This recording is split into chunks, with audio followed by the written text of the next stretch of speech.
Sí, hermanos, esta lectura la haremos en forma alternada. Inicien primero nuestras hermanas con el versículo 1, después seguimos los varones y nos reunimos en el versículo número 11. Si ya encontraron el Filipenses 2, doy pie a las hermanas para que inicien con el versículo 1. Por tanto,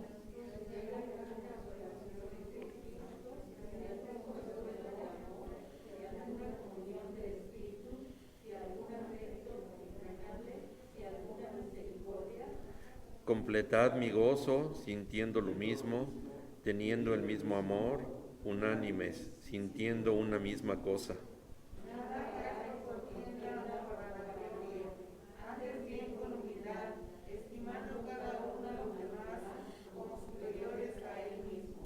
No mirando cada uno por lo suyo propio, sino cada cual también por lo de los otros.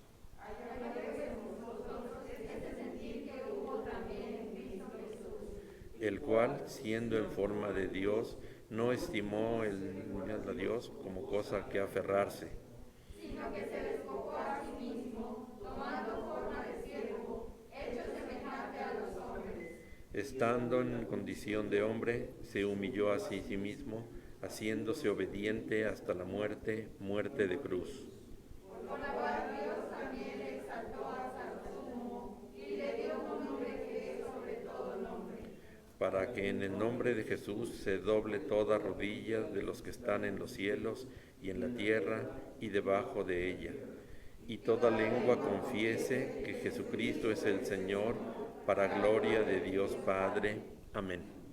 Permanecemos de pie, hermanos, para esperar a nuestro pastor en la predicación de la palabra.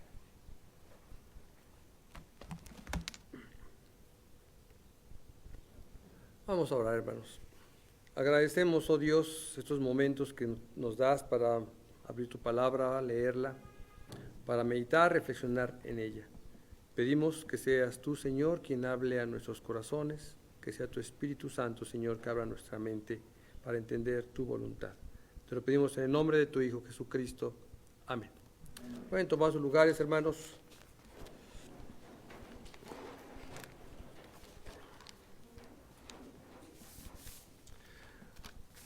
Siguiendo este conjunto de mensajes que han iniciado a partir de esta epístola a los filipenses, nos acercamos a un escrito muy interesante, sobre todo porque es un mensaje que el apóstol Pablo va a estar dando a esta iglesia, y en donde vamos a encontrar tintes doctrinales en buena parte del texto, pero al mismo tiempo va a estar dando consejos sobre la vida cristiana, sobre las relaciones entre las personas, sobre cómo vivir cotidianamente de acuerdo a la voluntad del Señor.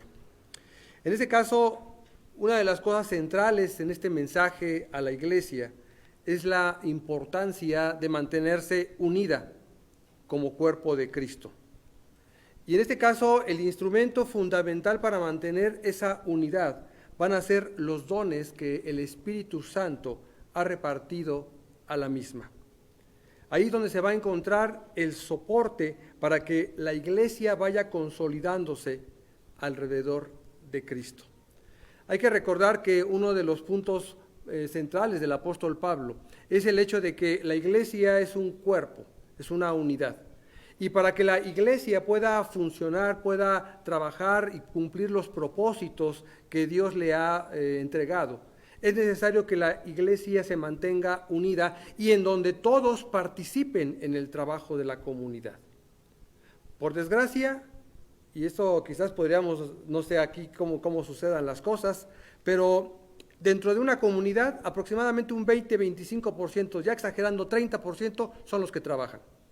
El 70% restante simplemente son espectadores en una congregación. Y eso al Señor no le gusta. Él lo que quiere es que todos participen, que todos como un solo cuerpo trabajen y se sientan en unidad para que la palabra del Señor se pueda expandir.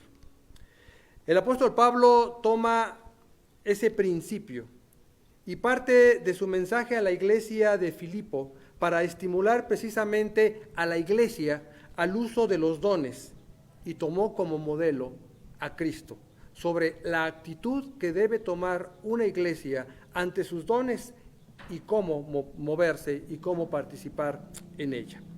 Así que voy a hablar de dos aspectos principales. Primero, ¿qué es lo que la iglesia recibe de Cristo, de acuerdo a la carta a los Filipenses?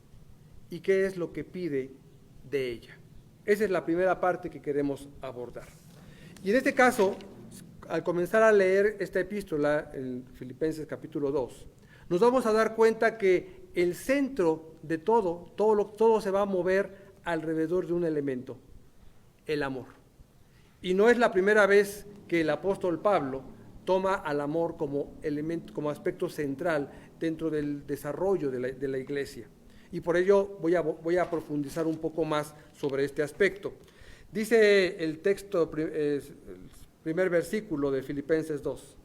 Por tanto, si hay algún consuelo en Cristo, si algún estímulo de amor, si alguna comunión del Espíritu, si algún afecto entrañable, si alguna misericordia, completad lo mismo teniendo el mismo amor, unánimes, sintiendo una misma cosa. El amor se convierte en el centro. Ya el apóstol Pablo, en su momento, más adelante, va a escribir de una forma más profunda una segunda carta, y esa va a ser la carta a los Corintios.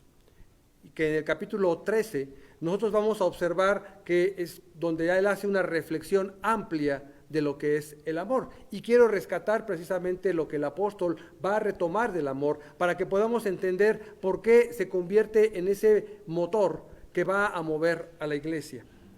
Y en este caso, 1 Corintios capítulo 13, voy a hacer una paráfrasis de todo lo que maneja parte de lo que maneja este capítulo. Él comienza a decirnos, si no hay amor, de nada sirve que tengamos grandes cualidades y logros. Yo puedo ser quizás una persona connotada en mi trabajo secular, quizás puedo ser un gran estudiante reconocido, quizás pueda ser un gran predicador, un gran maestro. Quizás pueda ser yo una persona que tiene una fuerte influencia en la comunidad en la que vivo. Quizás sea yo propietario de fuentes de trabajo. Pero si no tengo amor, de eso nada me sirve. Dice 1 Corintios 13, vengo a ser como un metal que suena, y que solamente suena, que solamente hace ruido y no embellece, no armoniza. Es hermoso cuando escuchamos las campanas en las iglesias. Nosotros no usamos campanas en nuestras iglesias aquí, pero sería interesante, ¿no?, usarlas, tenerlas, que tuviéramos esa posibilidad. Pero a mí todas las mañanas me despiertan las campanas de la iglesia de mi colonia. Yo vivo a 3 cuadras de la iglesia. Así que todos los días a las 7:30 de la mañana me están llamando a misa. Y luego al cuarto para las 7 y a las 8, porque a las 8 empieza. Y así, todos los días, ¿sí?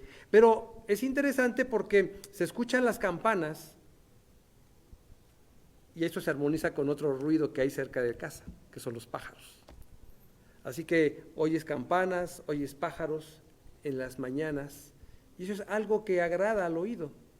Y y en este caso es importante que nosotros como creyentes, todo lo que hagamos sea algo agradable a los que nos rodean, sea algo que digas, qué gusto ver, tratar, compartir con esta persona. Si hay amor en nuestras vidas, todo lo que hagamos va a ser proyectado de esa manera a los demás. Y ya no solamente es esta persona que trabaja en tal lugar y que solamente viene a chambear, ¿no? Como lo diríamos coloquialmente. Y aquel que viene nada más a chambear es aquel que está nada más hace lo que le toca y ahí se va. Y dirían, pues qué bueno, ¿no? Pues sí, pero somos cristianos, así que tenemos que ir más allá. No solamente es ir a cumplir, sino te tienes que interrelacionar, tienes que ayudar, tienes que compartir, tienes que aconsejar, tienes que tener un ambiente en donde tú seas bendición. Y entonces eso que tú haces ya no solamente es chamba, es un trabajo integral en donde proyectamos lo que somos. Y 1 Corintios de eso habla. El amor, en este caso que se habla en 1 Corintios 13, es lo que en griego se denomina ágape, agapao. Y el ágape, en este caso, es el amor que proviene directamente de Dios, que es diferente al filos, que es el amor que tenemos por nuestra mamá, nuestros hermanos, nuestros amigos, o el eros, que ese es el amor de la pareja. El ágape es el que viene directamente de Dios y es por lo tanto el amor perfecto, que es el que describe 1 Corintios 13, y a lo que tenemos que aspirar. Y en este caso, ese amor ágape que proviene directamente de Dios y que solamente podemos tenerlo en el momento que somos realmente transformados y en donde cuando dejamos que el Espíritu Santo obre en nuestras vidas, ese amor es paciente, es amable, no es envidioso, ni se cree más que los demás. No es orgulloso, no es grosero, no es egoísta y no se enoja por cualquier cosa, que es algo que a veces, hasta porque vuela la mosca, ya estamos enojados, estamos molestos, o como dicen por ahí, estamos con nuestra carota, ¿no? Así sucede, y si tenemos amor, eso no pasa. Y además el amor, el ágape, no guarda rencor. ¿Qué me hicieron? Está bien. Que no me saludaron. Que cuando yo iba pasando voltearon. O sea, tantas cosas que llegan a suceder en nuestro entorno. Pero no es que comencemos a guardar en nuestro corazón, es que me hizo, es que me vio, es que no me dio. Déjalo pasar. No es importante. Tu estabilidad, tu tranquilidad es más importante que estar guardando esas cosas que luego en el entorno suceden. No guarda rencor. No se alegra de la injusticia. Qué bueno que lo mataron porque ese era un tal por cual. Yo veo luego en los noticieros, ¿no? Sobre todo en uno del 13, perdón, ya no existe el 13, del 1. Que dicen, este cuate que es un asaltante, qué bueno que lo andaban linchando. Qué bueno que a este que atacó a esta mujer, qué bueno que lo mataron. A Chihuahua. Ahí no hay amor, ahí hay venganza. Y dice que el ágape, no se alegra de la injusticia, se alegra de la verdad, de lo que es correcto, de lo que es justo. Pero no está buscando actuar y que haya una represalia y que ojo por ojo, porque el Señor Jesucristo no nos enseñó eso. Y aquí lo importante es que dice que el amor es capaz de aguantar todo, de creerlo todo, de esperarlo todo, de soportarlo todo. Y ese amor es el que nos va a llevar a consolarnos unos a otros, a animar a otros, a actuar de acuerdo a la voluntad del Señor. El amor que Dios busca en nuestras vidas es un amor transformador del ámbito donde vivimos, ya sea nuestra familia, nuestros vecinos, nuestro lugar de trabajo, la iglesia. Ese es un elemento que va a ayudarnos a que las cosas sean todavía mejor y se perfeccionen. Y entonces el apóstol Pablo, bajo esa visión del amor, es que va a escribir esta epístola a los filipenses. Y entonces vamos a regresar a esos 2 primeros versículos. Por lo tanto, si hay algún consuelo, si hay en Cristo, si algún estímulo de amor, si alguna comunión del Espíritu, si algún efecto entrañable, si alguna misericordia, dice, háganlo. Que sea el amor de Dios el que nos impulse a ello. Por lo tanto, el amor nos debe ayudar a consolarnos unos a otros. Es a lo que nos llama el apóstol Pablo. A que nos ocupemos por las necesidades de los que nos rodean, de nuestros vecinos, de nuestros amigos, que si los vemos tristes nos acerquemos a ellos. Y a veces con una simple palmadita, no necesitamos a veces hablar, una simple palmada, y en donde la gente sienta cercanía y que me di cuenta del problema que tiene y a lo mejor no me lo quiere contar, pero simplemente que estoy ahí presente, eso es suficiente y es una expresión de amor, de animarlos, de decirle, adelante, tú puedes, no te preocupes, Dios está contigo, Dios te sostiene. Eso es lo que nos lleva el amor, nos lleva a promover la comunión, la integración de unos con otros. Nos ayuda a que podamos estar unidos como iglesia y con un mismo propósito caminar para la gloria del Señor.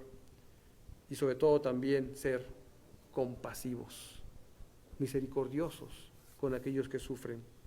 Esto, dice el apóstol, si ustedes viven de esa manera, dice, eso me hace feliz. Pero no solo a mí, sobre todo a Cristo y a Dios mismo. Dios se agrada cuando en una familia, cuando en una comunidad hay amor, hay interés unos por otros, hay fraternidad, hay misericordia, hay atención.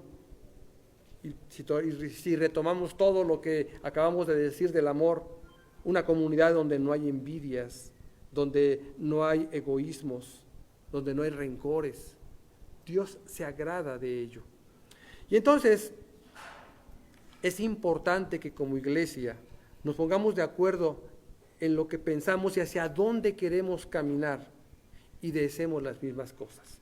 ¿Qué deseamos como iglesia Getsemaní? ¿Cuál es nuestro anhelo? ¿Qué es lo que pensamos? ¿Hacia dónde queremos marchar? Eso es a lo que nos llama el apóstol, que tengamos un mismo pensamiento, que no comencemos de que es que yo quiero que se haga esto, yo quiero que se haga aquello, yo quiero que lo hagamos de esta manera. Y entonces en lugar de generar un acuerdo, comencemos a enojarnos y decir, no, entonces hagan lo que quieran, yo ya no quiero, yo ya no voy a participar. Y eso sucede. Como no se hicieron las cosas como a mí me gustan, no se hacen las cosas como a mí, como considero que es lo mejor, pinto mi raya y hagan lo que quieran. Así no es una iglesia. Una iglesia tiene que aglutinar. Y a veces no van a hacerse las cosas como yo quiero, ni modo, pero bueno, ¿en qué te ayudo? Yo ya di mi propuesta, ya sugerí, no me hicieron caso, está bien. Pero seguimos caminando, nos unimos a lo que dice la mayoría. No hacer todas las cosas, dice el texto, por rivalidad o por orgullo. Híjole. Ahora vamos a hacer esto porque yo sé que al hermano fulano no le gusta. Y como me cae gordo, ahora vamos a hacerlo. A lo mejor no es lo mejor, pero como a él le molesta, vamos por rivalidad. Vamos a hacerlo por orgullo, para que vean que lo que yo propongo, lo que yo hago es lo mejor. Y quiero que me ensalcen, quiero que me aplauden, quiero que me vean. Dice la Escritura, no hagan las cosas por rivalidad o por orgullo, sino por amor a la comunidad y sobre todo por amor a Cristo. Hacer todo con humildad y no teniendo más concepto de nosotros, no sintiéndonos más que los demás. Y en este caso nadie busque el bien solo para sí, sino para todos. Tenemos que buscar el bien común, el bien para la mayoría. Y a veces lo que a mí me gustan, pues no es para mí, pero no es para la mayoría. Bueno, pues está bien que se haga, es para la mayoría. Es lo que a mí me interesa por el bien comunitario. Y entonces todo esto es lo que dice del versículo 1 al versículo 4. ¿A que no lo habían entendido así? Porque generalmente nos saltamos esa parte. Nos vamos a la parte del himno, que es lo que propiamente exalta las cualidades y las virtudes de Cristo. Y en este momento no me voy a meter a la cuestión doctrinal, porque es bien importante que entendamos el sentido y la línea que lleva el texto. Porque después de que todo esto lo expone el apóstol, dice, haya pues en vosotros este sentir que hubo también en Cristo Jesús. Es decir, todo lo que acabo de mencionar, ahora lo voy a ejemplificar, dice el apóstol Pablo, con lo que hizo Cristo. Y sintamos lo mismo que hizo Cristo. Y en este caso, entramos a una segunda parte. El modelo de Cristo para nosotros, para caminar en ese mismo sentir, y es a lo que nos llama el apóstol como iglesia. Y en este caso el apóstol Pablo pone como ejemplo a Jesucristo, él es el modelo, y pide a la iglesia tener la misma manera de pensar que tuvo Jesucristo. Bueno, ¿y cuál es esa manera de pensar que hizo Jesucristo? Por eso les digo, no me voy a meter al desglose doctrinal que habla el himno, sino a lo que hizo Cristo en conjunto, que es a lo que nos está invitando el apóstol Pablo a realizar. Y lo primero que hizo es, se despojó de todo lo que tenía, sin aferrarse a que él era Dios, y se hizo igual a nosotros.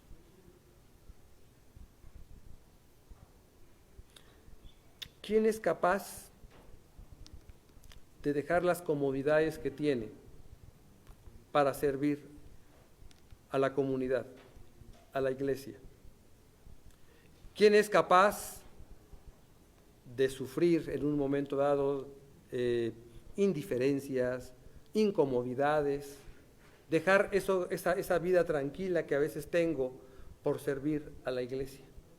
Y déjenme decirles, hermanos, que servir a la iglesia no es cómodo. Al contrario, te demanda esfuerzo. Decía al principio de este mensaje, a lo mejor estadísticamente, máximo un 30% de los miembros de una iglesia son los que participan en la obra, y el resto contemplan. Es que es bien cómodo contemplar. Yo le decía a un hermano, yo anhelo un día estar sentado ahí, y donde no tenga que hacer nada, ni que diga, pastor, por favor, pase a hacer la oración, porque está el pastor que él tiene que hacer la oración, pues él tiene más palancas ahí arriba, ¿no? Esa es la visión que tenemos. Entonces le decía, yo anhelo un día estar ahí sentadito y nada más ser como todos y participar en el culto, terminó el culto y ahí nos vemos. Eso es bien cómodo. Entonces el reto ahora es, bueno, todos los que estamos cómodos, dejar esas comodidades e involucrarnos en el trabajo de una iglesia, el trabajo de nuestra comunidad, participando. Y no estoy diciendo que todos los días tienes que estar metido aquí, no. ¿Qué se me requiere? ¿De repente llegar más temprano? Ay, no, es que es domingo, es el día que nos levantamos tarde, ¿cómo creen? Es el día que desayunamos como familia, ¿cómo voy a llegar más temprano? Bueno, quédate. Ay, no, ya estuve en la mañana, tengo que ir a comer, y me están esperando en casa para ir a comer, ni modo, lo siento. Bueno, el sábado, no, el sábado es el día que voy de compras, y me pega mi mujer si le digo que no puedo ir hoy a hacer las compras. Ahí es donde están nuestros retos. Bueno, nos vemos el entre semana a las 8, 9 de la noche para hacer esto. Hermano, estuve todo el día trabajando, estoy cansado. Yo lo que anhelo es llegar a mi casa. Bueno, entonces por fin, ¿qué hacemos, no? Dice la Escritura, haz lo mismo que hizo Jesús. Y no estoy diciendo que nos vamos a ir a que nos crucifiquen. Lo que está diciendo el texto es que él se atrevió a dejar las comodidades que tenía, que él era Dios, es Dios. Y eso no le importó y lo dejó, y peor tantito, se hizo como nosotros.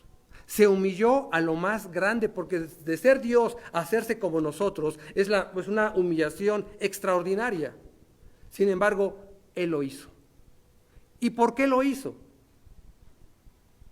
Y volvemos al principio motor que decíamos al principio de este mensaje. Por amor. Lo hizo por amor. Y recordemos este texto que todos nos sabemos. porque de tal manera amó Dios al mundo, que ha dado a su Hijo unigénito para que todo aquel que en Él cree no se pierda, sino que tenga vida eterna. Por amor se despojó de todo eso. Y no solamente se hizo como nosotros, dice el apóstol Pablo, sino que además se entregó a sí mismo hasta muerte. Y no solamente morirse, dice hasta muerte de cruz, que es la peor muerte que puede tener un ser humano. O sea, se fue hasta lo más bajo, de la humillación. Y lo hizo por amor. Nosotros seríamos capaces de dejar nuestros privilegios para hacer bendición a otros, para servir a Dios. Y unirnos como un solo cuerpo, como iglesia, a participar en la construcción, en la restauración de la iglesia Getsemaní. Pues es que no me han hablado los hermanos para ver en qué les ayudo. No esperes a que te hablen, tú ve a ofrecer tus servicios. Hermano, ¿en qué te ayudo? Porque si estamos esperando que alguien me llame, no, pues sí. ¿Quién sabe? Tenemos nosotros que tener iniciativa. De repente en las iglesias hay hermanos que se acercan con el pastor y le dicen, oiga hermano, sería muy bueno. Una vez, recuerdo mucho, una hermana que apenas iba a la iglesia, ¿no? Tenía poquito, ya empezó a ver qué cosas hacíamos y qué cosas no hacíamos. Y se acerca conmigo y me dice, oiga hermano, yo quisiera sugerirle, sería bueno que tuviéramos una actitud a aquellos que sufren, porque yo le sugeriría que por qué no programamos un día a la semana para llevar café y pan aquí al hospital de urgencias, a las personas que están afuera, y de esa manera les compartimos. Le dije, me parece muy bien hermana, ¿le gustaría a usted encabezar esa iniciativa? No hermano, yo no puedo. ¿Cómo? O sea, somos bien buenos para aventar ahí las propuestas y ¿por qué no hacen? ¿Por qué no hacen? ¿Y por qué no hacen? Pero cuando les dices, ayúdeme, no puedo. Pues qué padre. Iniciativa, propuesta y yo le entro. Yo voy con eso. Y aquí en este caso es bien importante y eso implica pues sacrificio, dejar nuestras comodidades, ¿no? Cristo entregó su vida siendo esta la mayor expresión de amor por otros. ¿Entregaremos nuestra vida por alguien, nosotros? Porque Él dijo que la mayor expresión de amor es entregar la vida por sus amigos. ¿Nosotros lo haríamos? Y yo creo que muchos dirían, por mis hijos. Es que ven que aquí en México somos bien sacrificados por los hijos. Las mamás, ¿no? Sobre todo, entregan la vida y se desviven por los hijos. ¿De veras será a ese grado? Ahorita van a decir que sí, y lo están pensando. El chiste es a la mera hora, ¿no? A ver si es cierto. Por su esposo, bueno, ya lo pienso, ¿no? O sea, ese sí ya que se las arregle solo, ¿no? Pero, ¿entregaríamos nuestra vida por alguien? Hay mucha gente que sí lo hace. Y hemos visto muchos casos, ¿no? De personas por salvar a alguien, por librar a alguien, no ve las limitaciones y se arriesga a costa de su propia vida, y sí lo ha hecho. Y yo sé que muchos lo harían. Pero vean ustedes hasta dónde llega el amor que pudiéramos darle a alguien. El apóstol Pablo nos pide que amemos sin condiciones, que estemos dispuestos a poner nuestros dones al servicio de los demás, como lo veíamos al principio de este capítulo. Porque el Hijo del Hombre, Él lo dijo a sus discípulos, no vino para ser servido, sino para servir y entregar su vida por los demás. Eso es lo que hizo el Señor Jesús. Y Pablo dice, haya pues en vosotros este sentir que hubo también en Cristo Jesús. Entregarse por amor para servir a otros. El día en que la iglesia, como iglesia, nos demos unos a otros, el cuerpo de Cristo estará mostrando al mundo lo que es verdaderamente el reino de Dios entre nosotros. Porque estaremos disfrutando y estaremos gozando de lo que es ese reino de los cielos. El reino de los cielos ya está aquí. El Señor Jesús cuando vino dijo, el reino de los cielos se ha acercado. ¿Y dónde está esa probada del reino de los cielos? En la iglesia. Ahí es en donde empieza el reino de los cielos, donde construimos el reino de los cielos en la tierra. El día que hagamos todo esto, el reino de los estaremos gozando un poquito más de lo que es eso. ¿Cuál es el resultado? ¿Cuál es el premio, la recompensa? Pues en el caso de Jesucristo, pues dice el texto, por eso Dios también lo exaltó sobre todas las cosas y le dio un nombre que es sobre todo nombre, para que en el nombre de Jesús se doble toda rodilla de los que están en los cielos, en la tierra y debajo de la tierra, y toda lengua confiese que Jesucristo es el Señor, para gloria de Dios Padre. Ese es el resultado hacia Jesús. El mundo lo glorifica, lo alaba, lo adora. ¿Y cuál sería el resultado para nosotros? Recuerden que dice la Escritura que el que se humilla será exaltado. Lo único que tenemos que esperar es la bendición de Dios, y que Dios es el que nos va a dar el reconocimiento. Es que yo trabajo en la iglesia y pues, nadie se da cuenta, nadie me dice nada, ni las gracias te dan. Así pasa. Recuerdo mucho a mi papá cuando yo iba a empezar a involucrarme en el esfuerzo cristiano, siendo adolescente. Lo primero que me dijo es, ¿vas a entrar? Le dije sí. Me dijo, nada más toma en cuenta que nadie te va a dar las gracias y que no estés esperando que lo hagan. Y de ahí en fuera, todo lo que vas a hacer es por Dios. Adelante, ya me lo advirtieron. Y ahí estamos. Y en este caso particular, Dios es el que te exalta, Dios te bendice, Dios te llena de gracia. Y a pesar de que hay cansancio, los domingos qué rico cuando llegamos a casa en la tarde. No, ustedes bien rico, pues ustedes terminan aquí y ya se van a su casa. Pero falta el turno vespertino, ¿no? Y ya sales del templo a las 6, 7 de la noche. Ya llegas a tu casa y el lunes no quieres ir a hacer nada. Es el día de reposo. Ese es mi día de descanso, el lunes. ¿Qué día quieres descansar? El lunes. Ese es el día que me tomo. Porque precisamente hay cansancio, pero hay bendiciones, es lo más importante. El Señor te lo recompensa y no lo hacemos por la recompensa. Es una consecuencia inmediata de la bendición del Señor. Termino, hermanos, diciéndoles, tengamos el mismo sentir de Cristo. Unámonos en un mismo pensamiento y espíritu para la gloria de Dios. Amén. Vamos a